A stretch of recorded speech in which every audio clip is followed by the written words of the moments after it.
History's clues to Democrats' nominee for the White House. Democratic 2020 U.S. presidential candidates Senator Elizabeth Warren, former Vice President Joe Biden and Senator Bernie Sanders participate in the 7th Democratic 2020 presidential debate in Iowa, U.S., on Jan.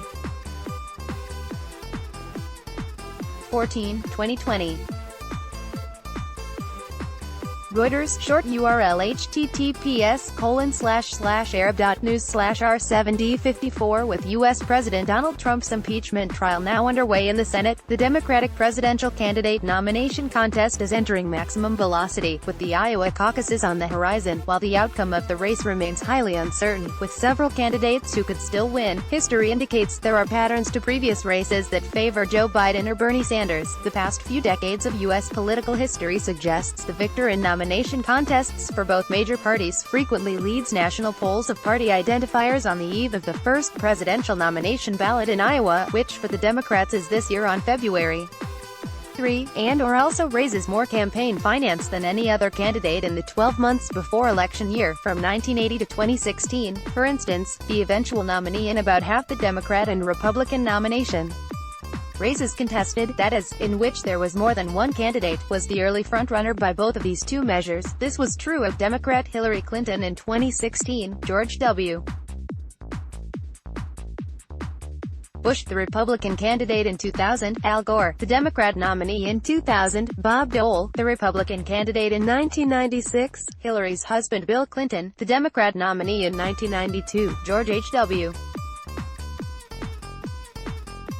Bush the Republican candidate in 1988 and 1992, Walter Mondale, the Democrat nominee in 1984, and Jimmy Carter, the Democrat candidate in 1980.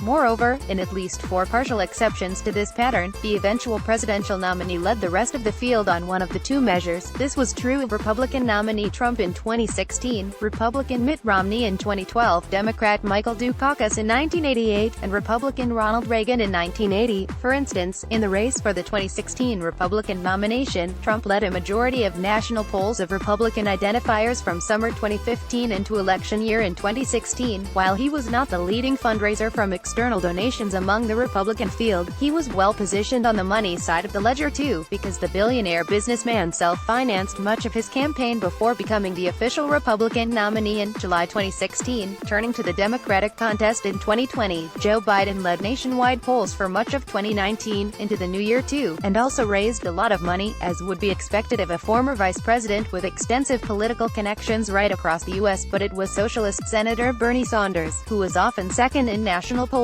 and is also leading in a number of recent statewide polls in Iowa, who appears to have raised the most money overall in 2019, edging Biden into second place on this measure. One of the key reasons that the age of Biden and Sanders has not been a bigger issue in the campaign thus far is that, unless Trump is unexpectedly convicted and removed from office after his impeachment trial, they will be running against a president aged 73, who is only a few years younger.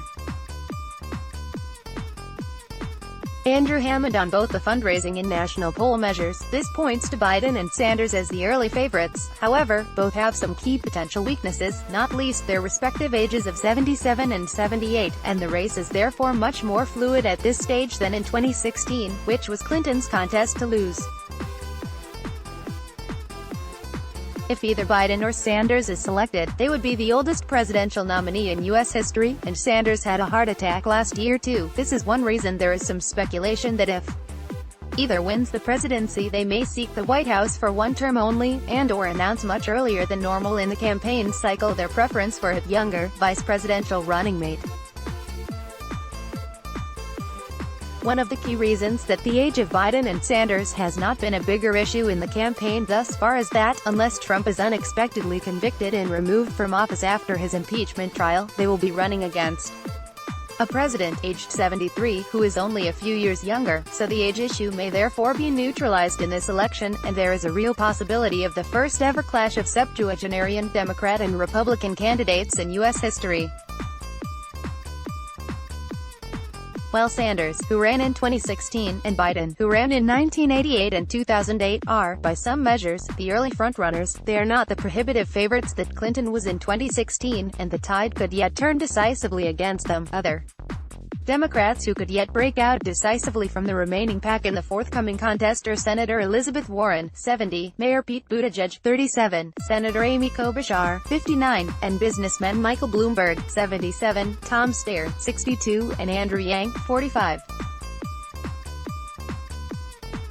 One of the key factors that will influence Democratic prospects of defeating Trump will ultimately be whether, and how quickly, the party can unite around its eventual nominee given the still significant number of contenders, and continuing debates within the party between centrists, moderates such as Biden and Bloomberg and those favoring a more radical path to power in 2020, such as Sanders and Warren. While the circumstances of 2020 will be different from 2016, it is nonetheless the case that a drawn-out, divisive Democratic nomination contest may only benefit Trump, presuming he is the Republican nominee again.